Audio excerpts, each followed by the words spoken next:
agus bhile mo bhuichas a goháil de gachseachta gluch parts of the Diasporic seo. Bhile mo bhuichas a goháil go háirithe leis na teachtaí a thugad dachíocht don na réachtaí agsúla sa bhile agus mórmhór dómh súd a leabhar buin scéim inter necta. I want to thank all of the deputies from both the government parties, and I want to thank the spokesperson for Fianna Fáil and for Sinn Féin and the various people who spoke on behalf of the technical group. One of the key purposes of the bill is to establish a functioning national internship system which would offer people who literally cannot get work experience, who may have qualified, they might have finished their apprenticeship, finished their degree, maybe done a master's or done some other kind of training, and in the current economic climate they literally can't get a job because they don't have experience, and they can't get experience because they can't get a job. And I have been working now since my appointment with a wide variety of organisations, visiting and meeting with people to encourage people, organisations in the private sector, in the public sector, in the voluntary and community sector, to give people who literally can't get experience for their CV a chance to do a valuable work experience. A programme which exists particularly in the United States, which exists for instance in the European Union, and which exists in many European countries, and basically constitutes a bridge between people who have achieved certain qualifications but who simply cannot get their foot in the door in terms of getting a job. And I'm happy to say that there's been a high level of interest and cooperation shown by various organisations to creating the scheme. And I want to say that there is a difference between the scheme. I know Minister O'Keefe was saying that he had set out a national skills development and internship programme, and that he'd also set out another scheme called TOOS. But the reality is there were 5,000 places allocated to each of those schemes. But when I became minister in the department, I was a bit surprised and disappointed to find that there was nobody on them, that in theory there were 5,000 places on each of them, but nothing had happened. I think in the case of the internship scheme, the problem was that by the end of April, only 195 companies had expressed an interest, and one of the problems was in relation to the structure of the scheme and the top-up. The top-up now of €50 will actually be paid by my department. Under the Fianna Fáil scheme, it was to be paid by, for instance, the supporting organisation. Clearly there were big problems there for example, community and voluntary organisations, and indeed for a lot of small businesses. So in this case, the department, my department, is going to actually pay the €50 top-up, and I think that that in fact clears a number of the technical difficulties which unfortunately applied to the scheme that Minister O'Keefe set out. Similarly with TOOS, there had been a small bit of two small schemes of pilots, but nobody actually on the scheme. Now, just let me say that I'm very confident that the scheme, which will be innovative, which will be a first start in Ireland, that a lot of people will get valuable experience. The critical issue is to prevent younger people, particularly young men, from literally going on to social welfare and 1 year, 6 months becoming a year, 1 year becoming 2 years, and then you have all the surveys, both nationally and internationally, which show that building up long-term unemployment is extremely damaging to the individual and particularly to their family and their children. And I think as a society we want to do everything we can to prevent young people in particular slipping in to becoming long-term unemployed. It gives me no pleasure to see young men who 5 or 6 years ago were able to get good paying money working on the buildings, now strolling down together to their local social welfare office and being on social welfare becomes something that becomes a lifestyle. We have to try and change that mentality in this country. We have to give people and opportunity. We have to give people openings. We have to give people alternatives. And I'm determined that, in particular in relation to young people, social welfare doesn't become a long-term life feature of their lives. Instead, when you receive a social welfare payment, you also immediately go into a system which encourages you, offers you opportunity, offers you openings to go back into education, to go back into training, to go into work experience, to do an internship. We'll be starting in a modest way with 5,000 places, but I certainly appreciate the support of deputies in the House for the scheme. In relation to the minimum wage, deputies from all sides of the House welcomed the fact that the minimum wage has been restored, and I want to thank deputies for that. Deputies will have noticed that in this bill there were two complementary measures. One was the reduction in the employer's PRSI rate for people on low wages by half. And the reduction of the minimum wage hit the people in employment in this country who are most vulnerable. The restoration of the minimum wage is worth €40 a week to somebody who's on the minimum wage. And while people might say, that perhaps they would like it to be more, the restoration of €40 a week is terribly important for those people who are on the minimum wage. Again, particularly many women workers, many people in part-time and occasional employments, and many young workers. Another constant issue that people raised was the issue of fraud.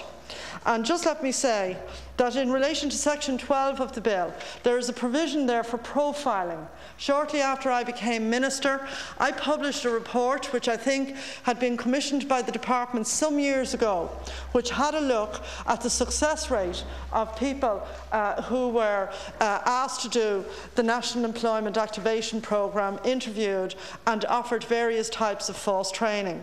And I think people will be familiar with the fact that the report done by the SRI for the Department, which I asked the SRI to immediately publish and put out in the public domain so that everybody interested in this vital area of getting people back to work, education and training could read the report, and that we could all draw lessons from it.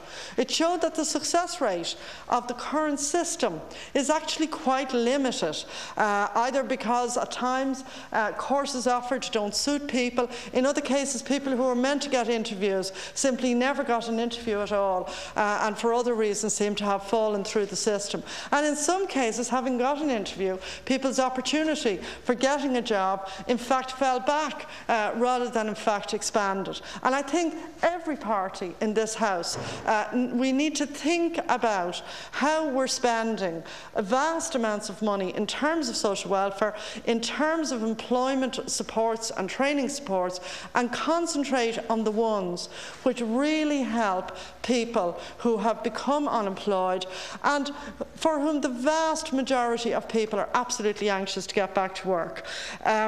Deputy Richard Boyd Barrett didn't seem not to like the idea of profiling. I think he used the term harassment.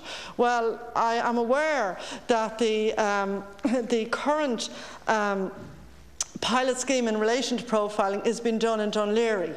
There was one complaint in the pilot so far in relation to questions being asked of people signing on in relation to, for example, their educational background. So if you had somebody young coming in who had left school early, it doesn't take an awful lot of working out to suggest that perhaps in the current jobs market that person might go back, complete their secondary education, maybe look for other training, so as to actually be able to get employment in areas and in fields where employment is available. And I'm happy to say that the individual did in fact complete the profile. The second issue is to, in section 13, is to give, as Deputy Smith said, additional powers to my department to join in joint teams with Revenue and with Customs to effectively have multi-agency checkpoints. And this obviously is particularly important in some areas along the border. And again, every euro saved on fraud is money that can go to legitimate people on social welfare, people who are pensioners who need that income support. That is the really important area. I saw the programme last night on TV3, and I know the people who were giving the information, you know, were anonymous and so on, but it was shocking to see people who had been 4 years on job seekers being setting out a variety of scams that they were using to actually, in effect, steal from the state and steal from the income that I think everybody in this House wants to see people like our pensioners getting and other people in need of social welfare support. I have already met, since I became Minister, with the Chairman of the Revenue Commissioners and with the key people in the Revenue dealing with fraud, along with the fraud teams in my own department, the anti-fraud teams in my own department, so that we see what additional levels of cooperation are possible, because social welfare is contract, and the people paying PRSI and the people paying PAYE have to have confidence that their contributions in terms of PRSI and taxation, which go into the social welfare system, are spent well and are targeted at people who need social income support.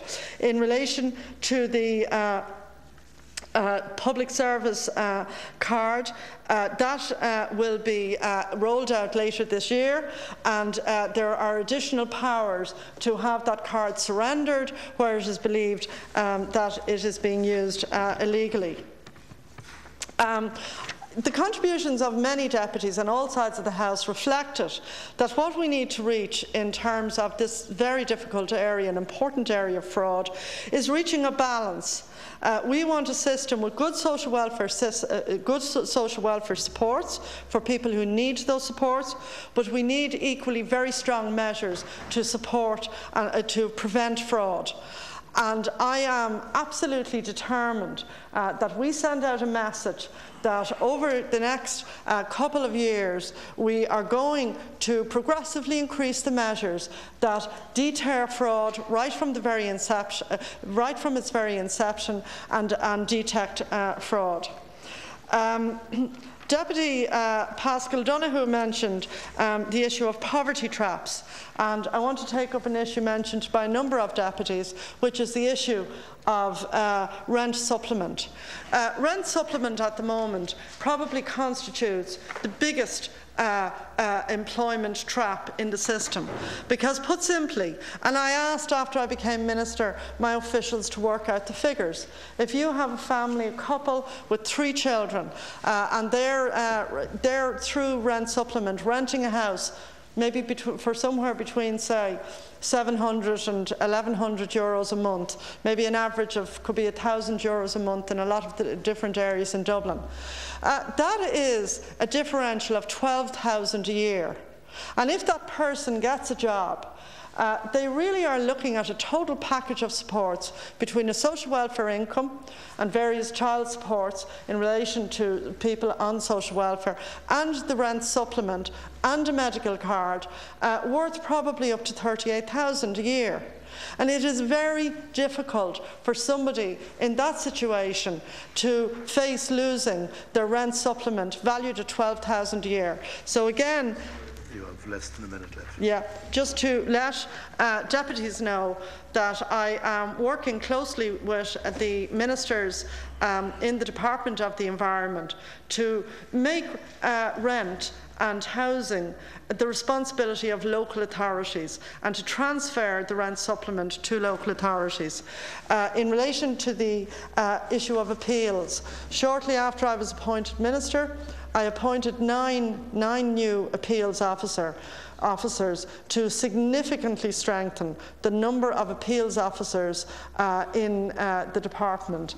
I do hope that over the next few months, as these people who are all experienced social welfare officials, that as they complete their training, that this will result in a considerable reduction in the time taken in relation to appeals, which again I know is a matter of enormous concern to people. The creation of the one-stop shop framework of the community welfare officers and the employment services side of FOSS coming into the department will also, in my view, ultimately in the next year or two mean that more people will be able to apply and get their benefit at their local office rather than having, as happens at the moment, to often go from a social welfare office to a community welfare office, perhaps even also to a FOSS office, to bring them all together into one stream at one location. So again, I commend the bill to the House, and I want in particular to thank those deputies who have supported the bill, and in particular the restoration of the €1 an hour in relation to the minimum wage.